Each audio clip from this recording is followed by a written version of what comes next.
Hi friends, welcome to my channel Sri vlogs.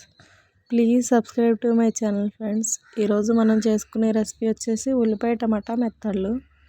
ఎలా చేసుకోవాలో చూసేద్దామనండి. First మెత్తాలను తీసుకొని తలలో అన్నీ శుభ్రం చేసుకొని వాటర్లో వేసుకోవాలి. గిన్నెలో తీసుకొని వాటర్ వేసుకొని నాననివ్వాలి. ఈలోపు మనం టమాటా ఉల్లిపాయ ముక్కలుగా కట్ చేసుకోవాలి, చిన్న ముక్కలుగా. ఈ కట్ చేసుకున్నప్పుడు మెత్తలు నానుతాయి. నానిన మెత్తల్ని శుభ్రంగా కడుక్కోవాలి 4-5 సార్లు. అటు ఇటు వాటర్లో మార్చుకుంటూ కడుక్కోవాలి, పైన అదంతా క్లీన్ అయ్యేలాగా.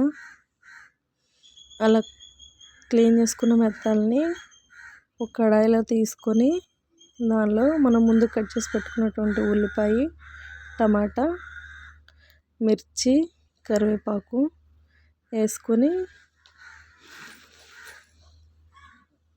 వేసుకోవాలి. దీనిలో మనం పసుపు యాడ్ చేయాలి. పసుపు, సాల్ట్, జీలకర్ర, కారం వేసి మంచిగా కలుపుకోవాలన్నమాట. చేతితోనైనా కలుపుకోవచ్చు, గంటతోనైనా కలుపుకోవచ్చు, మన ఇష్టము. ఇంకా గ్యాస్ పైన పెట్టలేదు మనం. ఇలా కలుపుకున్న తర్వాత ఆయిల్ యాడ్ చేసి గ్యాస్ పైన పెట్టుకోవాలి. గ్యాస్ పైన మీడియం ఫ్లేమ్లో పెట్టి ఉడకనివ్వాలి. చూడండి, ఇలా తిప్పుకుంటూ ఉండాలి గ్యాస్ పైన పెట్టుకొని. మధ్య మధ్యలో మూత పెట్టుకొని మూత తీసుకుంటూ కలుపుకుంటూ ఉండాలి. ఇలా మూత పెట్టుకొని ఈలో మనం చిన్న చింతపండుని తీసుకొని శుభ్రంగా కడుక్కొని దానిలో కొంచెం వాటర్ వేసుకొని నాననివ్వాలి. దీన్ని నానపెట్టుకొని మళ్ళీ మనం మూత తీసి చూస్తే ఈ టమాటోలోంచి వాటర్ అంతా బయటకు వచ్చి కూర మంచిగా ఉడుకుతూ ఉంటుంది. చాలా అంటే చాలా ఈజీగా చేసుకోవచ్చు. రైస్లోకి అయితే చాలా టేస్టీగా ఉంటుంది. సింపుల్గా కూడా అయిపోయిద్ది ఈ కర్రీ. మళ్ళీ మూత పెట్టుకొని మగ్గనివ్వాలి. చూడండి, మూత తీసి కలుపుకుంటూ ఉండాలి మధ్య మధ్యలో, అడుగంటనివ్వకుండా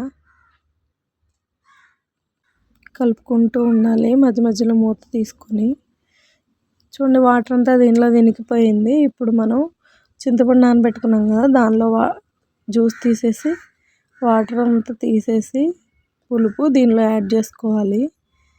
మనకి ఎంత కన్సిస్టెన్సీ కావాలో, కొంచెం జ్యూస్ టైప్లో కావాలంటే ఎక్కువ వాటర్ యాడ్ చేసుకోవచ్చు. చింతపులుసు నేను కొంచెం దగ్గరగా చేస్తున్నాను కాబట్టి నాకు ఈ వాటర్ సరిపోయిద్ది. ఈ టైంలో మనకి సాల్ట్ ఏదైనా తక్కువైతే యాడ్ చేసుకోవచ్చు. చూడండి, కలుపుకుంటూ ఉండాలి మధ్య మధ్యలో వాటర్ యాడ్ చేసినా కూడా.